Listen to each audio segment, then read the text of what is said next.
Bismillahirrahmanirrahim. This is Amna and today we will discuss about strategic competition among great powers in Indian Ocean.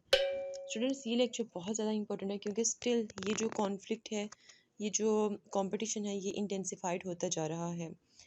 Indian ocean, ठीक है, Indo Pacific region क्यों इतना important होता जा रहा है? क्योंकि इसमें बहुत ज़्यादा वाइटल मैरीटाइम रूट्स हैं, ठीक है. ये ऐसे रूट्स हैं जो कि कनेक्ट करते हैं मिडल ईस्ट को, अफ्रीका को, साउथ एशिया को और ईस्ट एशिया को, ठीक है. इन सबको आपस में कनेक्ट करते हैं. अब जब इन मैरीटाइम रूट्स के थ्रू ये जो रीजन्स हैं, ये जो कॉन्टिनेंट्स हैं, जब ये आपस में कनेक्ट होते हैं तो हर स्टेट की जो ट्रेड है वो बेहतर से बेहतर होती जाती है, ठीक है. बेहतर होने के अलावा शॉर्टेस्ट रूट्स उनको मिल जाते हैं ट्रेड करने के लिए, ठीक है. अच्छा, अब आगे जाने से पहले सबसे पहले इस मैप में आप अंडरस्टैंड कर लें कि चाइना की जो ट्रेड है वो किस तरह कौन कौन से चोक पॉइंट से होकर जाती है, ठीक है. इंडिया की कैसे एंड एज वेल एज बाकी स्टेट्स की कैसे. तो सबसे पहले हम यहाँ पर देखेंगे, चाइना को देखेंगे. तो ये आपके सामने है चाइना. चाइना की ट्रेड स्टार्ट होती है इस रीजन से, ठीक है. मतलब यहाँ से स्टार्ट होती है. यहाँ पर क्या प्रेजेंट है बेसिकली, यहाँ पर आपकी एक स्ट्रेट प्रेजेंट है जो कि बहुत ज़्यादा इंपॉर्टेंट है.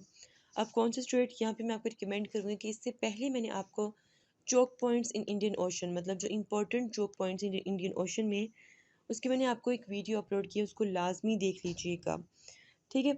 अच्छा जी, तो सबसे पहले चाइना जो है इसको हम डिस्कस करते हैं. इसकी जो ट्रेड है स्ट्रेट ऑफ मलाक्का से होते हुए, ठीक है, यहाँ से होते हुए जाती है इस जगह पर, ठीक है. यहाँ पे स्ट्रेट ऑफ हॉर्मोज है. तो दो स्ट्रेट्स, दो चोक पॉइंट्स इंडियन ओशन में, एक स्ट्रेट ऑफ मलाक्का, दूसरा स्ट्रेट ऑफ हॉर्मोज, ठीक है. ये दोनों बहुत इंपॉर्टेंट है किसके लिए, चाइना के लिए. क्योंकि इन दोनों में से अगर किसी भी एक चोक पॉइंट को चोक कर दिया जाए, ब्लॉक कर दिया जाए, तो चाइना की सारी जो ट्रेड होगी वो रुक जाएगी, ठीक है.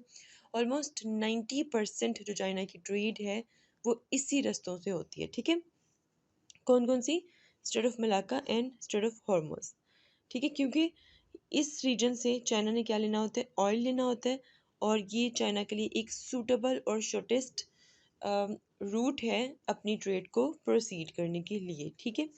अच्छा, अब हम देखते हैं कि जो यूएस है वो किस तरह अपनी ट्रेड करता है. जो यूएस है वो अपनी ट्रेड करता है बाबुल मंदीप के थ्रू, ठीक है. यहाँ से, इस रीजन से यूएस ट्रेड करता है और ये वेस्ट की तरफ, ठीक है. तो बाबुल मंदीप जो है ये जो चौक पॉइंट है ये इंपॉर्टेंट है किसके लिए, यूएस के लिए. तो 3 चौक पॉइंट्स इंडियन ओशन में बहुत ज़्यादा इंपॉर्टेंट है. कौन कौन से, straight of Hormoz, straight of Malacca और बाबुल मंदीप. क्लियर हो गया. अच्छा, अब ये आपके सामने सारा का सारा क्या है, इंडियन ओशन है. अब इस इंडियन ओशन में इंडिया की, यूएस की और चाइना की, ठीक है, बेसिकली क्या चल रही है, एक लड़ाई चल रही है. दो पार्टनर्स हैं यहाँ पर, इंडिया और यूएस यहाँ पे पार्टनर्स हैं, और जो चाइना है ये इन दोनों को काउंटर करने की कोशिश कर रहा है. Clear.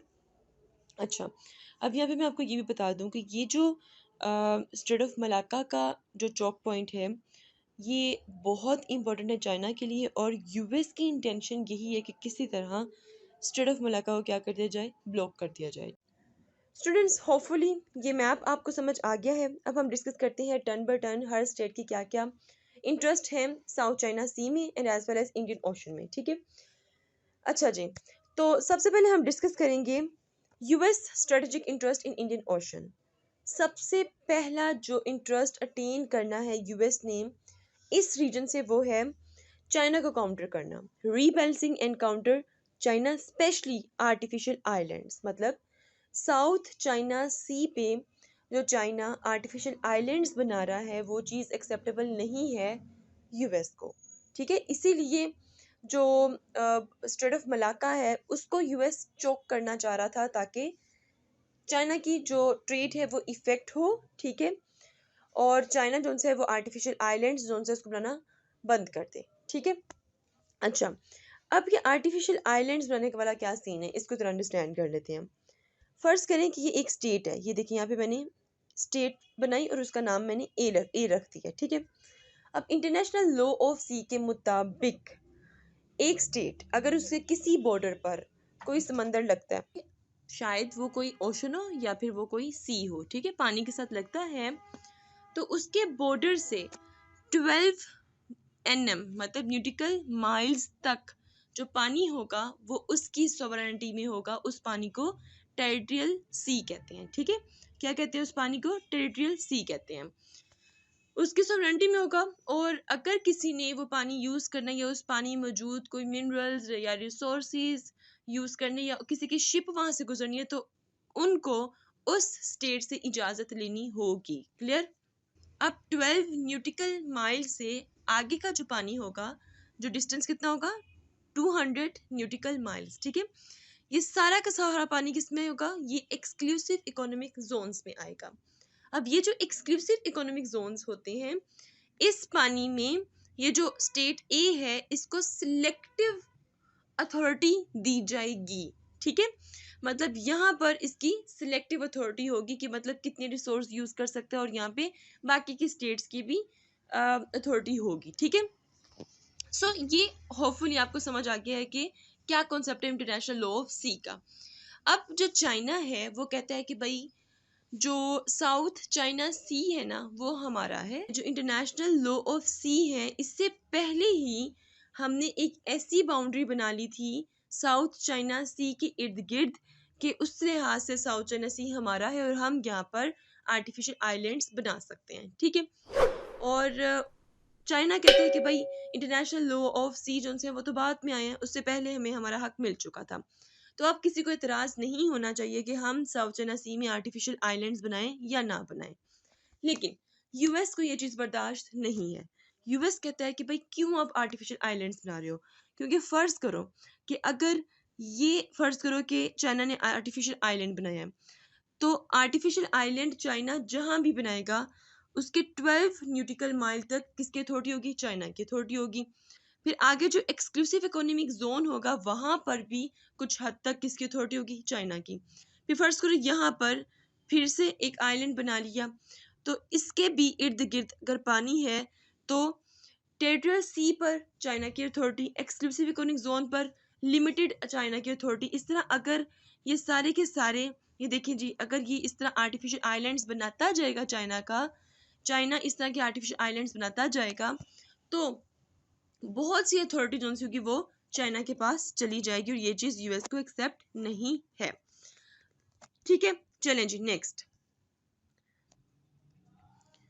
Second, secure the energy supply lines. US चाहता है कि भाई हम इस रीजन में एनर्जी सप्लाई लाइंस को सिक्योर करें। ठीक है, तीसरी बात, check on Middle East and Afghanistan. इस रीजन में, इंडो पैसिफिक रीजन में अपना इन्फ्लुएंस इसलिए यूएस बढ़ाना चाहता है क्योंकि एक चेक एंड बैलेंस रखना चाहता है यूएस अफगानिस्तान पर और मिडिल ईस्ट मतलब कि ईरान पर। ठीक है, चौथा point, transfer naval technology to India. ठीक है, इसके अलावा यहाँ पर इस रीजन में जो यूएस है उसने अपना एक पार्टनर बनाया हुआ है जिसका नाम है इंडिया। ठीक, अब इंडिया को ट्रांसफ़र की जा रही है टेक्नोलॉजी। ठीक है, इसके अलावा ऐसे सबमरीन्स उसको ट्रांसफ़र की जा रही हैं जो कि हाईली इक्विप्ड हैं। ठीक है, अच्छा, इसके अलावा counter piracy ensure security of its allies in region. ठीक है, इसके अलावा number 6, US maintain military bases in countries like Diego Garcia which serve as a key legislative hub. के अलावा जो यूएस है वो अपनी मिलिट्री यहाँ पर एनहेंस करना चाहता है। ठीक है, फॉर एग्जांपल नेवी जोन्स की वो अपनी मजीद बढ़ाना चाहता है। ठीक है, ये पॉइंट क्योंकि क्लियर और यूएस का इंटरेस्ट आप लोगों के सामने क्लियर हो गया। Now let's talk about the interest of India in Indian ocean. अब इंडिया का क्या इंटरेस्ट है इंडियन ओशन में? इंडियन ओशन के लिए इंडिया ने अपनी एक पॉलिसी बनाई हुई है। उस पॉलिसी का नाम है नेकलेस ऑफ डायमंड्स। ठीक है, अब नेकलेस ऑफ डायमंड्स, इस पॉलिसी में क्या क्या चीज़ें आ जाएंगी? सबसे पहले इंडिया चाहता है, India has expanded its naval presence and maintain military bases in the region. India ये चाहता है कि इंडियन ओशन में अपनी जो मिलिट्री बेसिस हैं उनको इंक्रीज करता जाए। ठीक है, उनकी एक्सपेंशन करता जाए और उसके साथ साथ उसका जो डिफेंस है वो वहाँ पर स्ट्रॉन्ग होता रहे। ठीक है, और एक तरह से अपनी एक हेजमनी चाहता है इंडियन ओशन में। ठीक है, अच्छा, उसके बाद दूसरी बात, ये जो पॉइंट मैं आपको बता रही हूँ ये बहुत ध्यान से सुनिएगा क्योंकि जब हम लोग चाइना की पॉलिसी अंडरस्टैंड करेंगे तो हम इन दोनों को कंपेयर करेंगे, ठीक है। Challenge. So number two, engage in partnership with other countries like US, Japan, Australia to balance China's influence। ठीक है, इसके अलावा अपना अलायंस बनाना चाहता है, दूसरे स्टेट्स के साथ बेहतर ताल्लुकात कायम करना चाहता है, जिसमें यूएस सबसे पहले आ जाएगा, जापान आ जाएगा, ऑस्ट्रिया आ जाएगा, और इसके अलावा दूसरी स्टेट्स, ठीक है, ताकि चाइना की इन्फ्लुएंस को काउंटर कर सके, ठीक है, क्योंकि आपको पता है कि इंडिया चाइना की नहीं बनती है। Okay, number third, establish Indian hegemony. ठीक है, एक थानेदार वाला बिहेवियर जो इंडिया वो एस्टैब्लिश करना चाह रहा है इंडियन ओशन में कि उसकी चले, ठीक। Number four, 90% Indian oil trade through Indian ocean. Indian ocean India के लिए उतना ही अहम है जितना यूएस के लिए और चाइना के लिए। क्यों?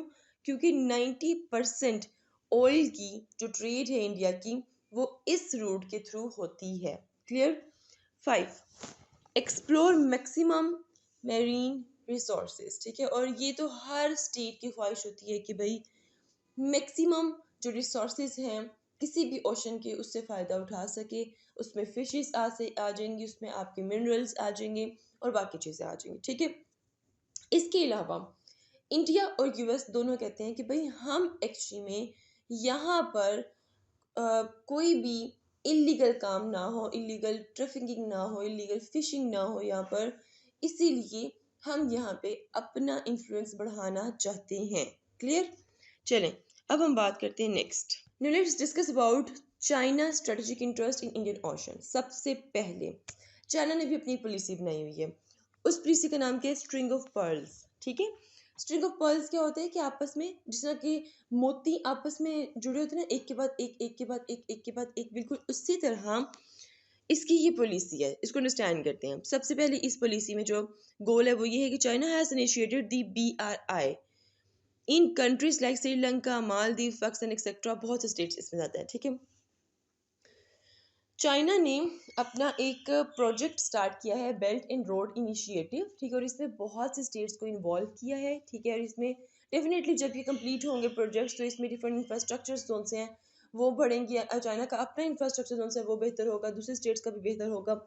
तो बेसिकली अगर मैं लेटेस्ट रिपोर्ट देखूँ 2023 की तो उसके मुताबिक 151 कंट्रीज जो सी वो इन्वॉल्व हैं, और इनमें से कुछ जो सी हैं वो मतलब कि वहाँ पे काम स्टार्ट हो चुका है, कुछ ने प्रोजेक्ट साइन किए हुए हैं चाइना के साथ BRI के, ठीक है।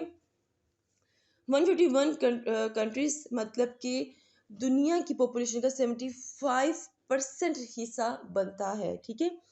तो चाइना का सबसे मेन जो गोल है इस पॉलिसी में वो क्या है जी? वो डिफरेंट स्टेट्स के साथ BRI को कंटिन्यू रखना, ठीक है। अच्छा, नेक्स्ट हम देखते हैं।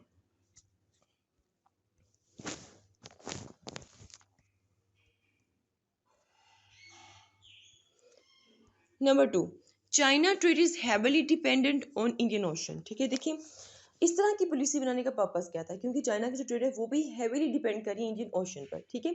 Straight of Hormuz, straight of Malacca, अगर इन दोनों में से कोई भी चोक हो जाती है और इससे क्या होगा कि चाइना की जो ट्रेड होगी वो इफेक्ट होगी, चाइना इकोनॉमिकली डैमेज हो जाएगा, ठीक।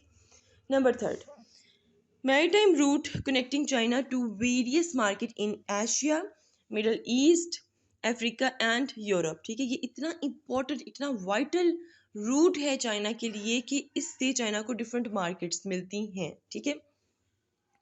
इसके अलावा इस पॉलिसी में चाइना ने एक टारगेट, एक गोल ये भी रखा हुआ है कि जिस तरह इंडिया, जिस तरह यूएस अपनी नेवल एक्सपेंशन कर रहा है, बिल्कुल उसी तरह चाइना भी यहाँ पर अपनी नेवल डेवलपमेंट चाहता है।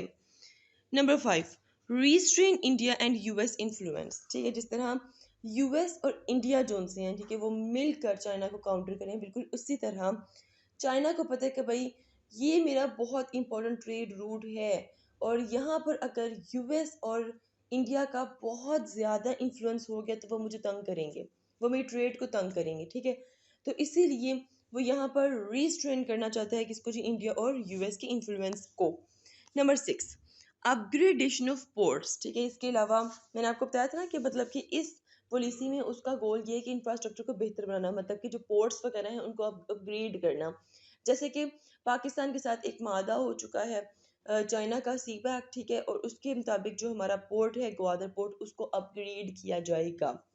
ठीक, इसके अलावा जो सबकी ख्वाहिश होती है वो चाइना की भी ख्वाहिश है कि भाई रिसोर्स को यूटिलाइज करे एक इफ़ेक्टिव वे में, ठीक है। और इसके अलावा चाइना चाहता है कि भाई अपने जो आर्टिफिशियल आइलैंड्स है वो बनाता जाए ताकि उसकी जो सोवरेनिटी है वो ज़्यादा जगह पर रहे, ठीक है। तो ये सारा था जी आपके सामने, सबके मैंने इंटरेस्ट शो कर दिए हैं चाइना का, इसके अलावा इंडिया का, यूएस का, ठीक है, सबके मैंने शो कर दिए, ठीक है। और इंडिया और चाइना की हमने पॉलिसी भी देख ली है।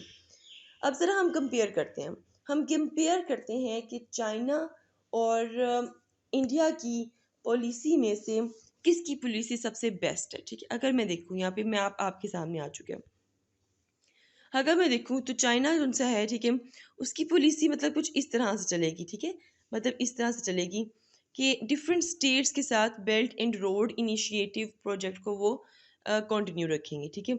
और अगर हम यहाँ पे डिफरेंट स्टेट्स हैं उन सबके साथ, ठीक है, अगर हम देखें तो यहाँ पर इंडिया जो है वो इनसर्कल हो रहा है चाइना की इस पॉलिसी से, ठीक है, क्योंकि चाइना को पता है कि इंडिया हमें कभी ना कभी थ्रेट ज़रूर देगा। दूसरी तरफ अगर मैं इंडिया की पॉलिसी देखूँ तो इंडिया क्या है जी, नेवल बेसिस बनाता जा रहा है, ठीक है। अब इंडिया जहाँ जहाँ अपने नेवल बेसिस बना रहा है वहाँ पे चाइना इन सर्कल नहीं हो रहा, ठीक है। तो इंडिया की जो बेसिकली पॉलिसी है वो क्या है जी, एक फ्लॉप पॉलिसी है, ठीक है। लेकिन उसके कंपेयर में जो चाइना है उसकी पॉलिसी जो है वो एक अच्छी पॉलिसी काउंटर की जाती है, ठीक है। वो एक अच्छी पॉलिसी समझी जाती है। So this is all about a competition in Indian ocean among great powers. If you have any question, do write your questions in comment section below and hit the like and subscribe button if you haven't yet. मिलते हैं जी next hot issue के साथ। Until then मुझे अपनी दुआ में याद रखिएगा। Stay tuned and Allah Hafiz.